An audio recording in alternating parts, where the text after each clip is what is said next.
আর লক্ষ্মীপুরকে সবাই নোয়াখালী হিসেবে চিনে সারা বিশ্বে। আর সেই প্রতিষ্ঠান, আজকে আমি সেই প্রতিষ্ঠানে আছি।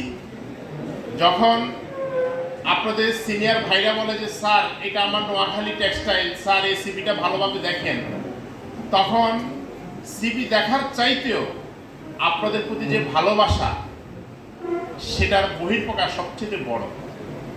তো আমি চাই শুধু বাংলাদেশ নয়, সারা বিশ্বে আপনাদের অ্যালামনি অ্যাসোসিয়েশনটাকে স্ট্রং করার জন্য আমি ইউএসএতে পেনসিলভেনিয়া ইউনিভার্সিটিতে একটা প্রোগ্রামে গিয়েছি। তো সেই প্রোগ্রামে দেখেছি যে বুটেক্স থেকে ওইখানে সবচেয়ে বেশি। আমি দেখি একটা বেস যখন শেষ হয়ে যায়, সিনিয়র ভাইরা ওইখান থেকে ফোন দেয়, তুমি দ্রুত এখানে অ্যাপ্লাই করো। তারা যখন আসার পরে তাদের ডরমেটরির ব্যবস্থা করে দেয়, তাদের জবের ব্যবস্থা করে দেয়। তাহলে এই ভালোবাসা শুধু বন্ধুত্বের মধ্যে সীমাবদ্ধ নাই, এই ভালোবাসা ইন্টারন্যাশনাল লেভেলে আমরা যে প্রতিযোগিতা যাচ্ছি সেটার একটা বড় বহিঃপ্রকাশ। আমরা চাই নোয়াখালী টেক্সটাইল শুধু বাংলাদেশের কর্পোরেট জগতের লিডার হবে না, সারা বিশ্বের সকল কর্পোরেট অফিসের নেতৃত্ব তারা দেবে। আমি আপনাদের মনের থেকে আমি 3টা কোশ্চেন জিজ্ঞেস করব। সেই কোশ্চেন জিজ্ঞেস করে আমি আমার মূল আলোচনায় যাব। আপনারা সবাই রেডি আছেন কোশ্চেন 3টা শুনতে? হাত তুলে দেখান। ওকে, তার মানে সবাই 100% অ্যালার্ট আছেন। আচ্ছা, আপনাদের দিক থেকে 20 লাখ ডিজিটে জব করার কার আগ্রহ আছে?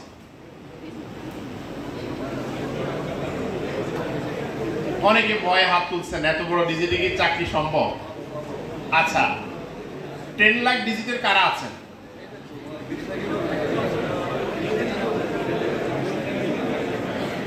$5 লাখ ডিজিটের কারা আছেন?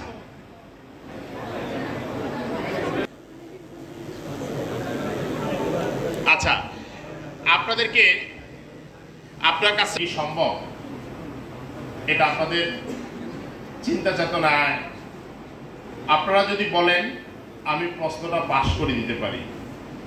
আচ্ছা, একজন রাজনীতিবিদ সে যখন এমপির ইলেকশন করে, সে তার যদি ওই আসনে 2.5 লক্ষ লোক থাকে, সে যে যত বেশি লোকের সাথে হাত মিলায় সে কিন্তু নির্বাচিত হয়।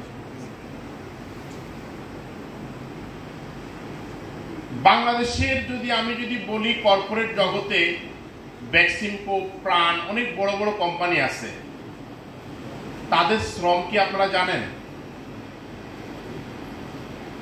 তাদেরকে ত্যাগ স্বীকার করতে হয়। আমরা এখনো মনে করি সবকিছু নিয়েই টিকব, সবকিছু নিয়ে টিকা যায় না। আপনাকে যিনি বড় স্কলার্স, অনেক আলেম আছেন দেশে, তারা ঠিক মতো জীবন চলতে পারে না। আর অনেক আলেম আছেন যাদের কি লক্ষ লক্ষ টাকা দিয়ে ওয়াজ মাহফিলে নেয় না। তাহলে সেই হাদিস এক, কোরআন এক, কারো ডিজিট 20,000, কারো ডিজিট হলো 20 লাখ, নাকি? শুধু 2টা জিনিসের তফাৎ। সেই জিনিসটা হলো অ্যাটেনশন, ধৈর্য, পরিশ্রম। আপনাকে সর্বোচ্চ লেভেলে পরিশ্রম করতে হবে। কিন্তু আমরা আজকে যখন চাকরির বাজারে আমি দেখা গেছে ফাইনাল লেভেলের কোনো ইন্টারভিউতে বসি, তখন আমরা যখন দেখি সে যে সাবজেক্ট পড়াশোনা করেছে, আমরা যদি শুধু ওই সাবজেক্টের উপরে যদি তাকে ইন্ট্রোডাকশনমূলক জিজ্ঞেস করি, সে আসলে ভালো অ্যান্সার দিতে পারে না। কারণটা কি?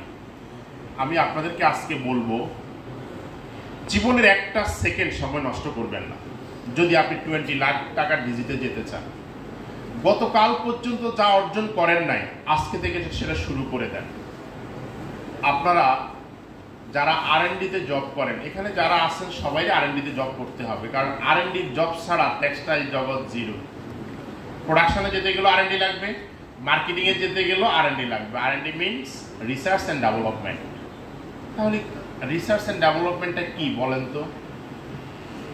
রিসার্চ অ্যান্ড ডেভেলপমেন্ট যে বিষয়টা আসে, আপনি 1 ইঞ্চি ফ্যাব্রিক আপনারা যখন মার্কেটে যাবেন দেখবেন যে আপনাকে ছোট্ট একটা সোয়াচ দেবে 2 ইঞ্চি। 1 ইঞ্চি দেখে প্রোডাকশন করে, আর 1 ইঞ্চি অ্যানালাইসিস করে R&D।